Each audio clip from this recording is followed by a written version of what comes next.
I'm Nathaniel, and I just wanted to share a few thoughts on advertising and product promotion. Um, I think it's really interesting the dichotomy between what ads are kind of supposed to do and the way that we sort of think of them culturally. One of the real big beliefs about advertising is that it's supposed to involve very immediate gratification, and that you're basically supposed to see the ad and then immediately want to run out and buy it to improve your life in whatever idealized form they show the product in.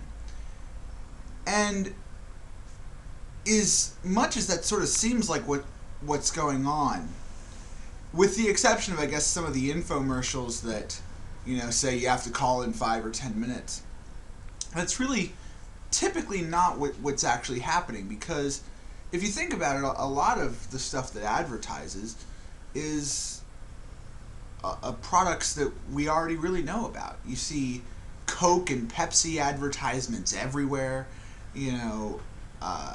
paper towels and all sorts of very, very mainstream products that not only have you heard of them, but you probably have also tried them, formulated an opinion on how good they are.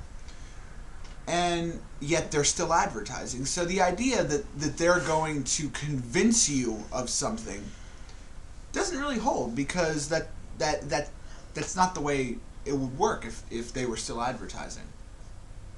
I think you look at what actually is happening, and advertisements really are less about the immediate gratification, and they're more about just sort of shoving that product forward in your consciousness. If you look, for example, at some of the ads, they're not even really trying to tell you what the product does. They're just presenting wildly idealized versions of that. And what that really says is that they're going for memorability over quality information and really substance. They're going for style over substance. And because of that, the gain is not that they explain the product to you and you immediately want to go run off and buy it, but you're more aware of it because the ad sticks there. Maybe you hate it, maybe you don't. But if you think about a department store, for example, you have so many products in there. I mean, I can't imagine the amount of products, just the number of them that they stock in, for example, a supermarket. And yet, do we really notice them? I mean, I don't really notice most of the products in a supermarket. You just sort of have your routine, your things that you always get, your things that you sometimes get, the things you might consider getting, maybe a couple of things that you've never seen before look interesting.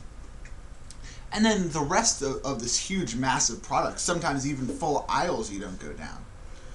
And what the ads do is, if they're more memorable, that product really sticks in your mind more. And then that 5, 10, 15, 20% of products that you notice when you're actually just, blindly wandering through a supermarket, you that becomes the product. Even if you hate the ad, you go, wow, that's that thing with the terrible ad. I mean, let's take this for example. This is the Chantel pages, and if you look at the front here, Chantel Pages advertises themselves as the only book that matters.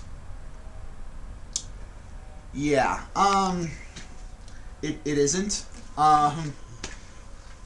It's a phone book for middle of nowhere Virginia. I mean, not to insult where we are right now, but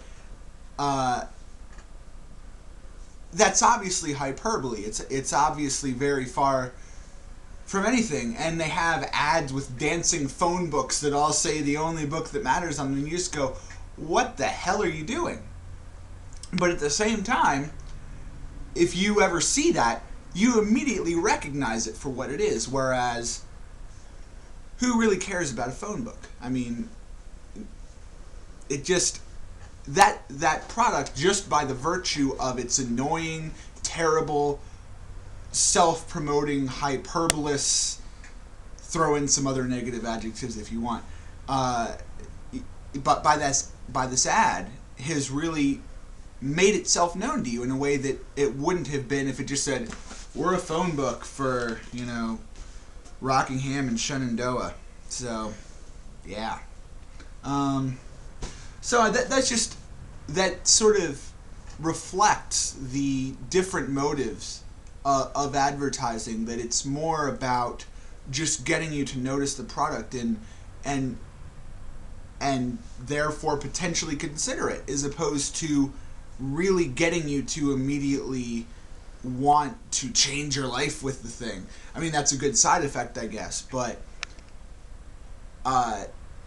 given the short amount of products that we actually notice, and this, as small as our world is, of products that we look at, that's a huge asset for any company that can really shove you in that direction. Even you look at Coke and Pepsi, you just think of, oh, there was a Coke ad on, so that maybe that just tips the scale over Pepsi. Now, I like Coke better than Pepsi, but whatever.